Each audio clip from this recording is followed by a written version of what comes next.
જૂનાગઢ જિલ્લો 10 તાલુકો ધરાવતો જિલ્લો છે, જેમાં મોટાભાગના તાલુકાઓમાં હીરાના કારખાનામાં આવેલા છે.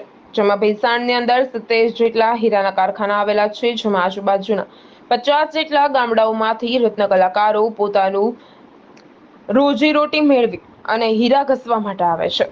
જેમાં હાલ અત્યારે મંદીના કારણે 20 થી વધારે કારખાનાઓમાં તાળા લાગી ચૂક્યા છે અને હજુ પણ આવતા સમયમાં કેટલાક કારખાના બંધ થાય તે શક્ય છે. છેલ્લા 1.5 વર્ષથી મંદીનો માહોલ ચાલી રહ્યો છે, જેની અસરને કારણે કારખાનામાં 50% હીરા મળતા હોય, એટલે કે સવારથી 7 વાગ્યાથી સાંજના 6 વાગ્યા સુધીનો ટાઈમ છે, જેમાં માત્ર 2 વાગ્યા સુધી જ કારીગરોને હીરા મળે છે.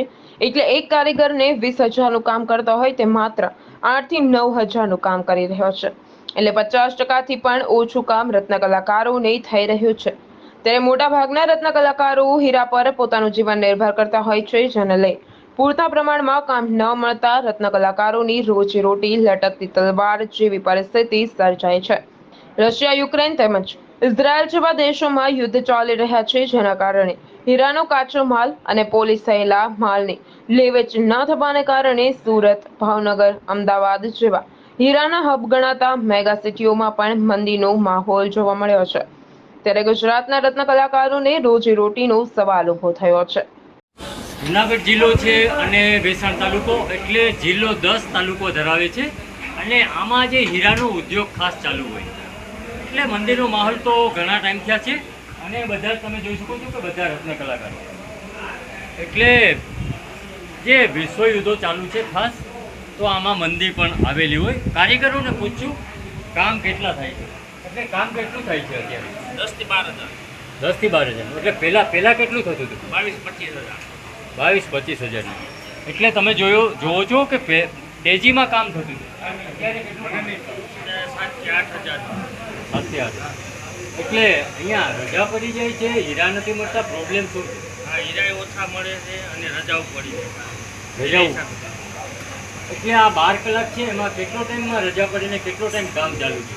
12 કલાકમાં 60 કલાકના હીરા મળે, બાકી રજા પડે. એટલે તમે જોઈ શકો છો કે એવરેજ જે હીરાની હોય, એટલે 12 કલાક જે હીરા મળતા હોય, તો આ મંદીના કારણે 50-60% હીરા મળતા હોય. એટલે આપણે અન્ય પણ છે, આ ઘરનું ગુજરાન કેવી રીતે ચલાવવામાં આવે છે આ મંદીમાં? મંદીમાં બહુ મુશ્કેલ છે અને લોનો લઈને ચલાવવું પડે છે, ન છૂટકે ફી ભરવી પડે છે બધા ખર્ચાને પહોંચી વળવા માટે. એટલે પોઝિશન અત્યારે દિવસે ને દિવસે બહુ ખરાબ થતી જાય છે રત્ન કલાકારોની. તો આમાં સરકાર કાંઈક ઇન્વેસ્ટ કરે અને મદદરૂપ થાય અને અમારો ધંધો પ્રગતિથી આગળ વધે એવી આશા રાખીએ છીએ સરકાર પાસે. એટલે તમે જોઈ શકો છો કે હીરાના કારીગરો, રત્ન કલાકારો ખાસ માંગ કરી રહ્યા છે કે સરકાર આમાં ઇન્વોલ્વ થાય.